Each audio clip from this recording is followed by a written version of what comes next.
Again, welcome back to the second half of the Future Show. Scott Bauer joining us this morning from Prosper Trading Academy, talk currencies and treasuries.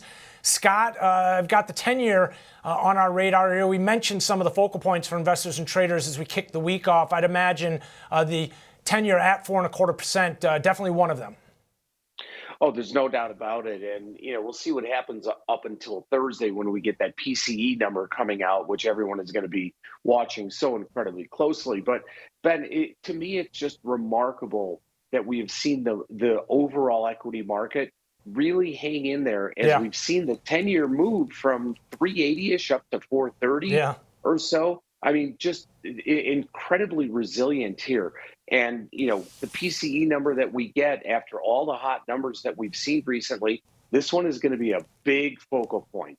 Yeah, I want to take a quick look here at that move up. Scott just mentioned here, it was actually 436, just shy of 437. I would argue again and have multiple times that's investors focusing on the positive, discounting the negative. Here's a look at the 10-year from 379, as Scott mentioned, back up to just shy of 436. Scott, talk to me because it's also the 2-year, right? The shorter dated participated to the upside as well. After the CPI, the PPI, Fed speakers last week, some of the pushback on expectations for rate cuts to come. Yeah, absolutely. It's across the curve, really. And even with all of the rhetoric from the Fed speakers about higher for longer, we're not cutting, the market has just been still resilient. Volatility has been very subdued, which to me is a little bewildering, quite frankly. This is a huge, huge week, not only for the data, but the Fed speakers. We've got it all week long. We've got Fed speakers. So, if the market and the algos out there are waiting to listen to every, word that the Fed FOMC speakers are talking about, this is certainly going to be one where a week where we could see a lot more volatility in the marketplace. We started off the show looking at the S&Ps, and we're going to end the show looking at the Nasdaq here. So let's just jump into the Dow.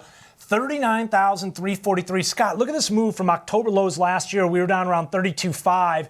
Taking a look here at the Nasdaq, here you can see 18,144. But again, we're going to chart that in a minute. So I just want to look at the VIX here below 15. Scott, are you buying some insurance at these levels?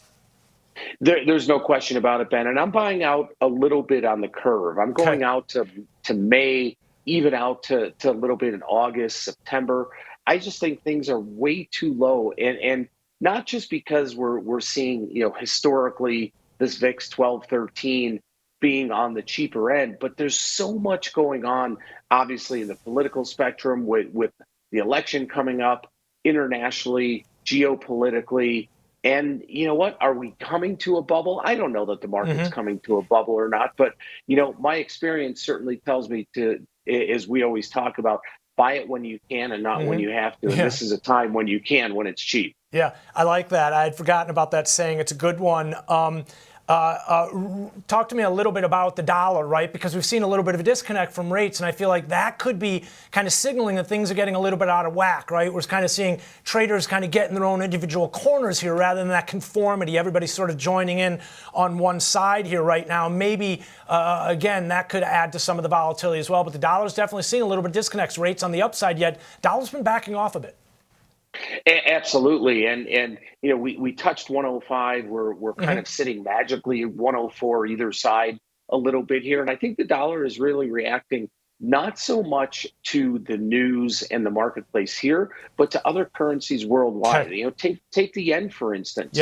Right. There was so much talk about them, stopping the zero interest rate policy or the loose policy, yet their inflation numbers are predicted to come in extremely low, which is going to put a lot of pressure on their central bank not to do anything here. So I think the dollar is really holding up because other currencies at this point are pretty weak.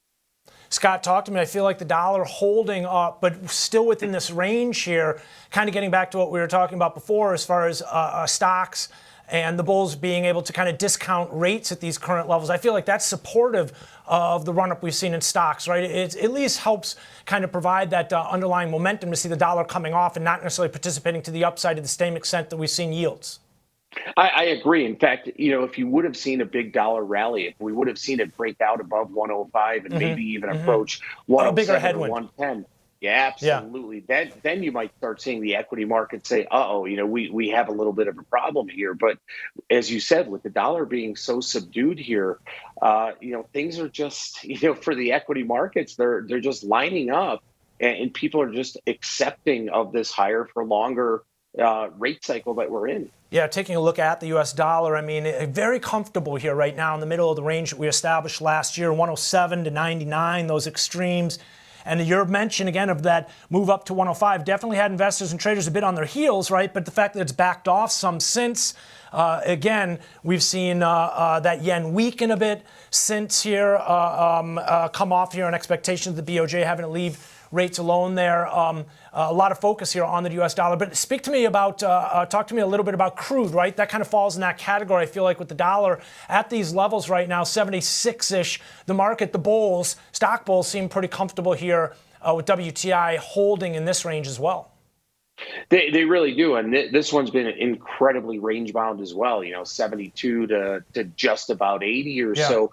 I still think though that there's a good $4 or $5, a barrel priced in just for geopolitical risk. The demand right now is to me is far outweighing supply issues, and the demand being that there isn't a lot of demand right now. So if it weren't for the geopolitical issues, I think we could be, in the very low 70s, even sub 70, if that was the case. Yeah, we were just talking about gold in the last segment. I wonder where that would put gold, right? If we were to see some of those tensions ease, maybe back down below 2,000. Scott, appreciate you sharing part of your Monday morning with us. Talk currencies and treasuries with the CEO of Prosper Trading Academy. Thanks to you, Scott.